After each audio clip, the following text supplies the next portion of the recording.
호세아 6장 1절에서 3절 말씀. 우리가 한 절씩 교독하여 읽도록 하겠습니다. 보라, 우리가 여호와께로 돌아가자. 여호와께서 우리를 찢으셨으나 도는 않게 하실 것이요, 우리를 치셨으나 싸매어 주실 것임이라. 여호와께서 우리를 살리시며 생명의 길을 주시리니 그가 내 앞에서 살리라. 그러므로 우리가 여호와를 알자. 힘써 여호와를 알자. 그의 나타나시는 새벽빛같이 어김없나니 비와 같이 땅을 적시는 늦은 비와 같이 우리에게 임하시리라 하니라. 아멘. 할렐루야. 한 교회학교 전사님이 초등부 어린이들에게 말씀을 전하고 있었답니다. 설교할 때 한 아이가 손을 번쩍 들고 물었습니다. 전사님, 하나님은 하시고 예수님은 예신데 성이 다른 두 분이 어떻게 부자지간이 될 수 있습니까? 내가 물어봤습니다. 이런 난감한 질문에 전사님 어떻게 말해야 할까 고민을 하던 중에 뒤에 앉아 있었던 한 학년 높은 형이 끼어들었습니다. 얌마, 서양 사람은 성이 뒤에 붙잖아. 그러니까 님이 성이니까 님씨니까 부자가 맞아. 이렇게 얘기를 했대요. 여러분, 이런 어린아이들 보면 어떻습니까? 귀엽죠? 그죠? 귀엽지 않습니까? 그래서 가르쳐주고 싶고. 근데 여러분 생각해 보십시오. 신앙생활 10년, 20년 했는데 이런 말을 한다고 생각해 보십시오. 하나님이 하시냐, 뭐 예시냐, 뭐 이런 얘기를 하고 있다라고 생각해 보십시오. 여러분, 그때도 귀여울까요? 여러분, 그렇지 않습니까? 아벨을 누가 죽였을까? 그랬는데 제가 안 죽였어요.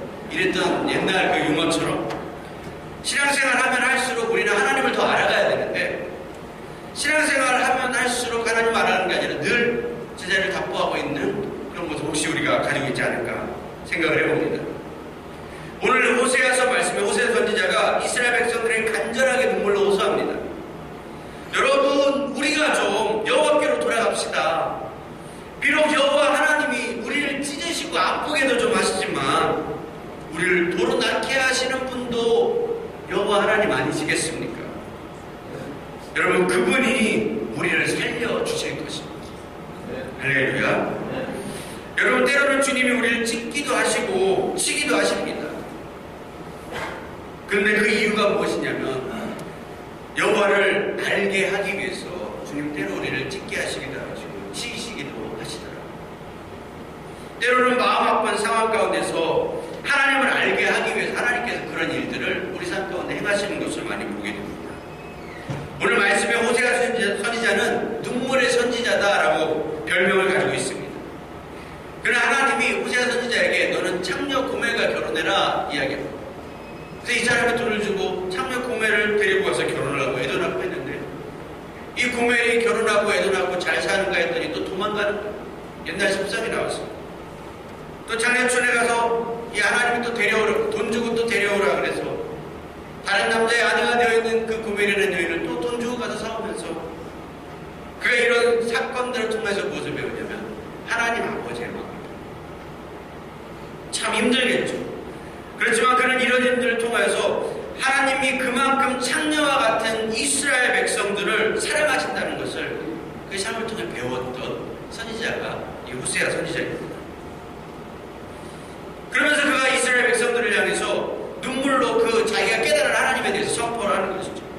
여호와께로 너희가 좀 돌아와. 그리고 여호와를 너희가 힘써 알아라. 여러분, 하나님을 아십니까? 하나님을 아십니까? 신앙생활하면서 하나님 어떤 분이냐 이렇게 누가 물어보면 참 대답하기 애매한 것 같습니다. 너 교회 다녀? 그럼 내가 좀 물어보자. 하나님이 어떤 분이냐? 이런 질문을 받는다고 생각을 해보십시오. 그럼 여러분 어떤 마음이 드시겠습니까? 그냥 좋은 분인 것은 알겠는데 말하고 좀 설명하기는 참 애매한 그런 하나님. 여러분, 하나님을 제대로 아십니까? 이 안다라고 하는 말은, 너희가 하나님을 알아라, 이게 안다라고 하는 말은 히브리어로 야다라고 하는 말을 씁니다. 야다. 근데 이 야다라고 하는 단어는 그냥 지적인 어떤 정보를 아는 데서 그치는 그런 알미 아닙니다. 이 야다라고 하는 것은 정보를 아는 것 그 정도로 야다라고 하는 게 아니라, 이 야다는 부부 간에 서로 육체적으로 아는 것, 이것을 야다라고 이야기합니다. 속속들이 서로를 부부 간에 서로를 정말로 어디에 무슨 점이 있고 어디에 뭐가 있고 이런 것들을 쏙쏙들이 아는 그런 알을 야다라고. 그래서 성경에는 결혼하다 이런 말을 표현할 때 뭐 동침하다 이런 말을 할 때 보통 야다라고 하는 단어가 쓰여 있을 때가 많이 있습니다. 여러분, 하나님은 우리가 하나님을 이렇게 알라고 이 호세아는 이야기하고 있는 것입니다. 그냥 우리가 어떤 지식적으로 하나님을 아는 것이 아니라 호세아 선지자가 이야기하는 하나님을 알라고 하는 것은 우리의 전 인격을 다해서 하나님을 알아가라고 말씀을 이야기하고 있는 것입니다. 여러분, 하나님이 이렇게 알고 계십니까? 우리가 생각을 합니다. 하나님을 왜 알아야 하는가? 여러분, 간단합니다. 하나님을 알아야 하는 이유는 가장 먼저 첫째, 하나님을 알아야 제대로 하나님을 섬기게 되어져 있습니다. 여러분, 하나님 모르면요, 하나님 잘 섬기지 못합니다. 하나님은요, 그분을 알아야 섬기게 되어져 있습니다. 사무엘상 2장 12절 말씀에 엘리의 아들들은 불량자라 여호와를 알지 아니하였다라고 이야기합니다. 엘리의 아들들은 홈니와 비나스라고 하는 사람인데, 이 사람들은 제사장들인데 하나님을 잘 모르는 거예요. 하나님을 알지 못하니까 어떻게 하냐면 다른 불로 예배를 드립니다. 이스라엘 제사장들은 하나님을 예배할 때 하나님이 정하신 방법으로 하나님이 사용하라고 하신 불을 가지고 예배를 하게 되어 있습니다. 근데 그때요, 다른 걸 가지고 와서 예배를 드립니다. 다른 방법으로 예배를 하는 거죠. 그래서 어떻게 되었냐? 그들이 섬기던 그 제단에서 불이 나와서 홈니와 비나스를 삼켰다라고 이야기합니다. 여러분, 지금도요, 우리가 하나님을 제대로 모르면요, 하나님을 제대로 섬길 수 없을 뿐만 아니라 하나님을 제대로 모르면요, 하나님을 다른 것으로 예배할 수도 있다는 것입니다. 기복신앙, 좋은 덕담, 듣기 좋은 설교, 삶의 지혜, 다 좋은 말들이고 꼭 필요한 것이지만 이게 우리가 정말 예배 드릴 때 진짜 하나님이 사용하라는 불이 아니라 다른 불이 되어질 수도 있다는 것입니다. 오직 우리는 하나님을 하나님의 방법으로 예배하는 법을 배워야 합니다. 그리스도인의 삶은 하나님을 아는 데서 시작합니다. 요한복음 17장 3절에 영생은 곧 유일하신 참 하나님과 그의 보내신 자 예수 그리스도를 아는 것이니라, 믿는 것이니라 라고 말하는 게 아니라 아는 것이다 라고 이야기합니다. 그러면서 하나님을 아는 지식에서, 하나님을 알아가는 그 지식에서 구원, 즉 우리 신앙생활의 시작이 되어진다는 것을 보여주고 있습니다.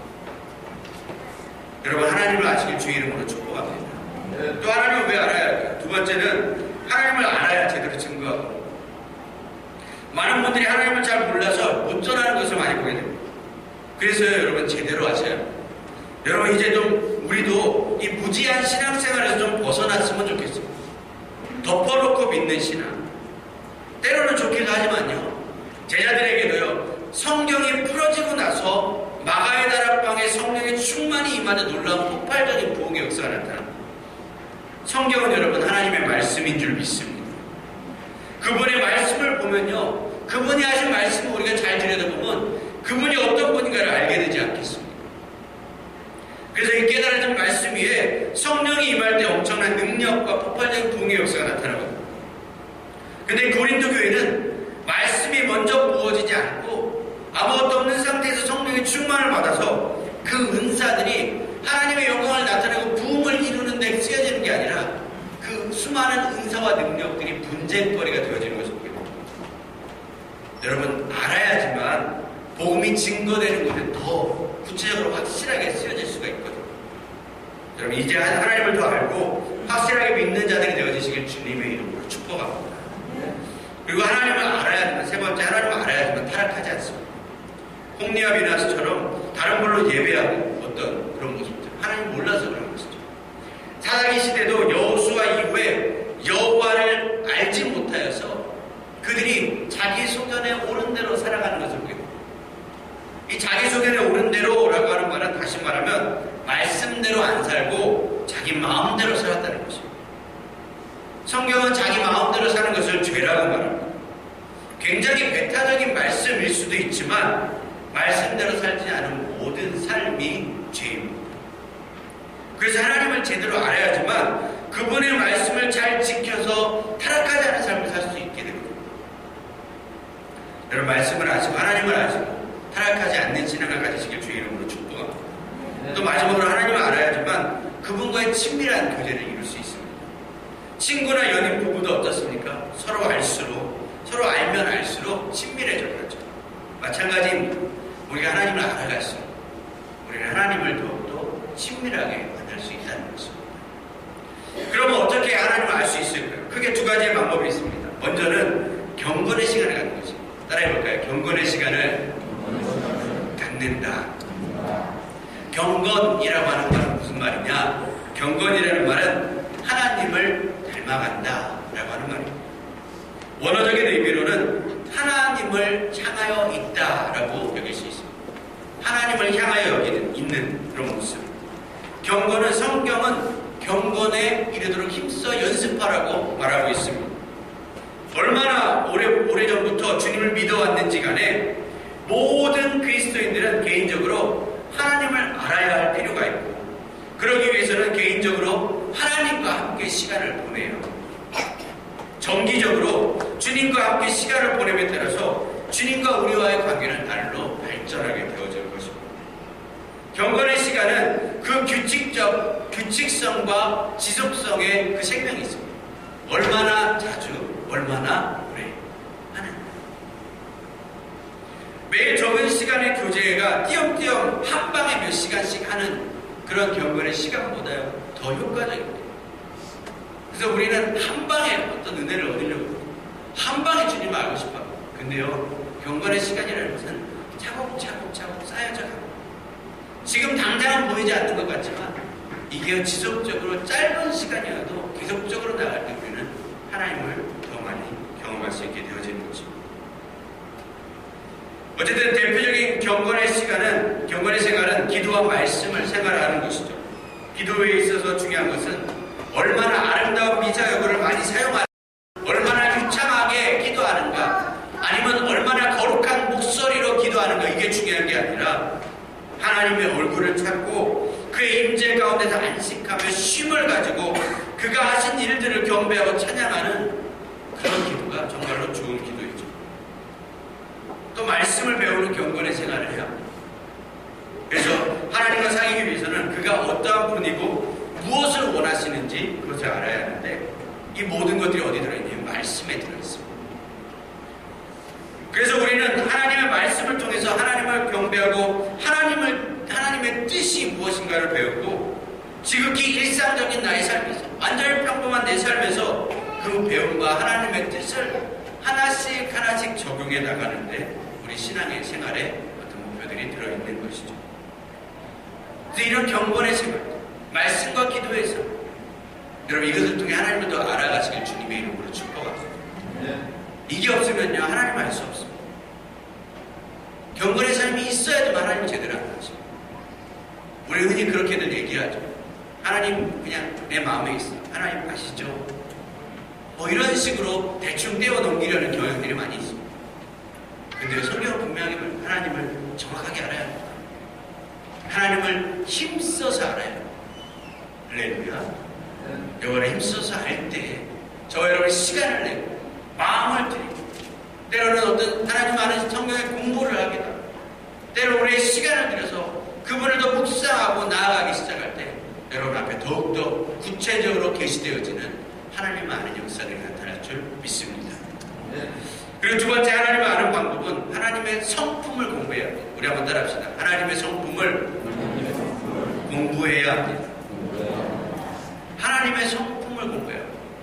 하나님의 성품이 어떤가를 묵상하고 내 성품과 비교해서 하나님의 성품을 닮아가야 합니다. 하나님과 나의 캐릭터를 맞춰가는 것이죠.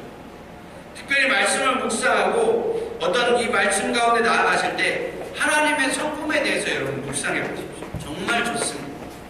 하나님은 어떤 성품을 가지고 계신가? 대표적인 성품이 무엇입니까? 사랑이 있겠죠. 사랑. 하나님은 사랑이 있어요. 그 사랑의 하나님 묵상해 보십시오. 말씀을 보다가 하나님의 사랑을 발견하셨습니까? 그러면요 그 사랑에 대해서 묵상해 보십시오. 그 사랑이 나에게 어떻게 적용이 되는가 살펴보시는 겁니다. 또 여러 가지 성품이 있겠죠. 온유하신 성품, 겸손하신 성품, 자비하신 성품 다 좋습니다. 주어진 말씀 가운데 계시된 하나님의 성품을 묵상하고 그 성품을 내 마음에 새기고 그 성품을 내 마음에 닮아가는 그런 삶을 사는 것이에요. 에베소서 4장 13절에 이렇게 쓰여 있습니다. 우리가 다 하나님의 아들을 믿는 것과 아는 일에 하나가 됩니다. 믿는 것과 아는 일에 하나가 돼야 됩니다. 그러면서 그리스도의 장성한 분량이 충만한 데까지 이를 것이다 이야기합니다. 여러분 믿으십니까? 믿으십니까? 신앙생활의 성숙과 성장, 우리가 온전한 사람을 이루는 방법은 무엇이냐면 하나님을 아는 믿음과 하나님을 아는 지식에 하나 되어져 가야 한다는 거죠. 믿음과 지식에 하나 되죠. 그래야 온전한 사람을 이루고 그리스도의 장성한 분량에 이르도록 자라갈 것이다 라고 말씀 분명히 이야기합니다. 무조건 내가 믿습니다 이렇게 한다고 제대로 믿는 것이 아니라는 거죠. 하나님을 알아야 그분이 어떤 분인가, 하나님이 뭘 원하시는가, 하나님의 뜻이 무엇인가, 이것을 알아야 하나님을 제대로 믿을 수 있다는 거죠. 그럼 우리 새벽교회 성도님들 경건의 시간과 성품의 훈련들을 통해서 이 믿음과 지식이 하나 되는 역사에 있길 주의 이름으로 축복합니다. 여러분이 아는 지식과 여러분이 믿고 있는 그 하나님이 동일한 거예요. 어떨 때는 지식에 치우쳐 있는 건 아니에요. 믿음 없이, 때로는 맹목적인 믿음만 가지고 하나님 아는 지식 없이 살고 있지 않아요. 여러분 우리 자신을 한번 살펴봅시다. 그래서 하나님 아는 지식과 그분을 믿는 믿음이 하나 되는 역사가 있길 주님의 이름으로 축복합니다. 그래서 그리스도의 장성한 분량에 이르기까지 성장하시길 주님의 이름으로 축복합니다. 말씀을 맺겠습니다. 사도 바울은 예수를 아는 그 지식이 가장 고상하여서 다른 모든 것들을 다 배설물과 같이 여겼다라고 이야기합니다. 여러분 하나님을 얼마나 알고 계십니까? 여러분 대충 알고 계시는 분 있지 않으십니까? 그렇다면 여러분 좀 더 하나님을 구체적으로 알았으면 좋겠습니다. 하나님이 어떤 분이신가? 과연 그분이 믿을 만한 분이신가? 내 신앙의 대상이 되어지는 것. 그리고 나는 그런 하나님과 얼마만큼 친밀한가? 여러분 점검할 수 있는 신앙이길 바랍니다. 우리 신앙은요 특이하게도 하나님을 아는 만큼 믿게 되어져 있습니다. 그러므로 하나님을 알아갈수록 여러분 우리의 믿음은 더 자라나게 되어질 것입니다. 여러분 하나님은 어떤 하나님이십니까? 여러분의 하나님은 어떤 하나님이십니까? 세상 사람들이 얘기하는 건가요? 다른 옆에 있는 신앙인들이 얘기하는 건가요? 앞에 서 있는 이중고 목사가 이야기하는 하나님 말고 여러분의 하나님은 어떤 하나님이십니까? 여러분은 어떤 방법으로 하나님을 알아가고 계십니까? 여러분 최근에 발견한 하나님의 그 성품은 무엇입니까? 우리가 좀 우리 자신을 돌아봤으면 좋겠습니다. 나에게 하나님 아는 지식이 있는가? 하나님을 알고 있는가? 여러분 저와 여러분의 삶 가운데 이 하나님을 알고 그분을 더 깊이 사랑할 수 있는 시간 되시길 주님의 이름으로 축복합니다. 이 한 주간이 하나님을 더 깊이 알고 그분을 닮아가는 시간 되시길 주님의 이름으로 축복합니다. 우리 한번 이 시간 다 같이 찬양하며 고백할 때 온 마음 다해 내가 주님을 알기 원합니다. 나의 온 마음을 다해서 주님 앞에 나가 주님 이 온 마음 다하는 이 시간에 당신을 더욱더 나의 삶에 계시하여 주시고 주님을 더 깊이 아는 시간 되게 하여 달라고 우리 시간 다 같이 찬양하면서 고백하시겠습니다.